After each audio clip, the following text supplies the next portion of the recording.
What's up everyone, it's Benjamin's Bay here, bringing you another LEGO video with today the unnamed Toa that I mentioned in my previous video. I've got a few more elements here, a few more Toa Tools designs, all purist built, so only official LEGO pieces. There'll be some repetition, but obviously also some new techniques and color palettes. Before I get into the design, I probably sound like a broken record right now, but the instructions and part lists are all available for free again via the link in the description below. The first element is already on the screen, and if you remember from my last video where we started out with a Toa that was rather imbalanced in terms of the color, here's the exact opposite. This is what I believe to be the best color balanced Toa in my collection. A lovely combination of white and orange, the canon colors for a Toa of plasma, and of course also some trench orange details. The body construction for all of these models was kind of a mix and match again of techniques we've seen before. And there will also be some repetition in masks, but I did try to make logical choices. For example, a Bakari to allow this Toa to overpower his enemies with strength rather than to incinerate them right away, which wouldn't exactly be in line with the Toa code. If you do want to spice things up, you could also switch to some of the Turaga masks. I think they provide some interesting options as well. His Toa tool is a plasma whirler, where you can spin the axle back and forth to allow the saw blades to rotate as if you're generating plasma, very much inspired by the weapons from Ritaka and Kitongu.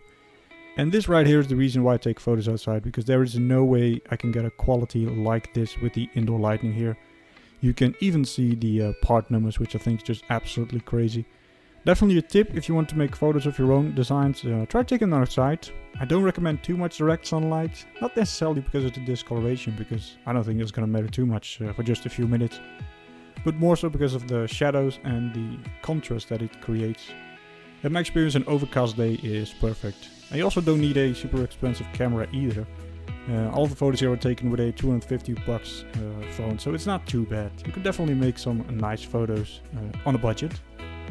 Moving on, we have the next dual functioning Toa, similar to Toa Nixie we've seen before.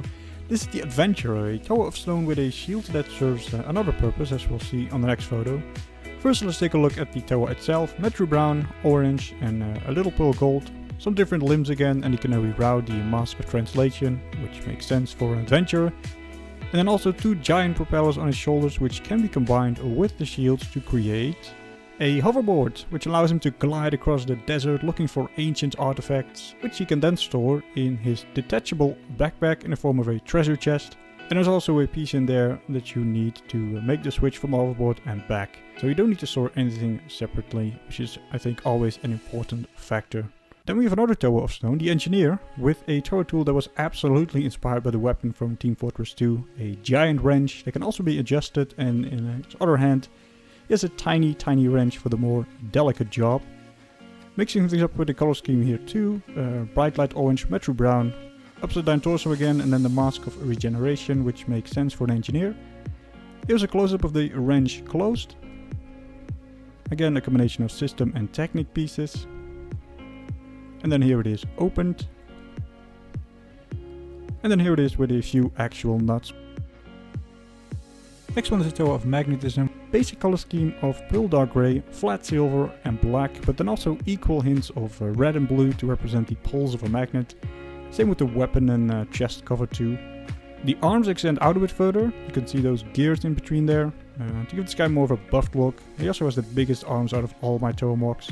If you want to make this an actual Toa of Magnetism, you could add tiny neodymium magnets, some pieces of metal to the staff, which is what I've done right here. And that's it. Then a Toa of Sonics in dark turquoise and black, along with some metallic silver. I was kind of going for like a DJ impression here, aided by those two boom boxes on his shoulders.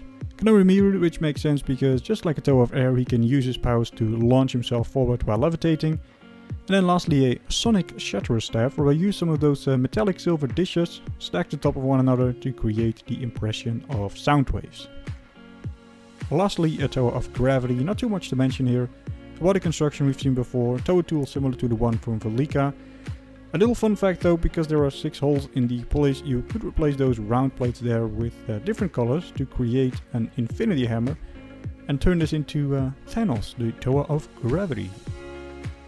And I imagine this one to be the team leader from Toa Varian, as mentioned in the online story No One Gets Left Behind, so here they are together. And then just for the fun of it, I also had a Toa Norik, which is also in that story. which brings us back to the last photo of this video. I hope you like these designs. Feel free to let me know what you think. It's been great fun reading all the comments for these on some other platforms.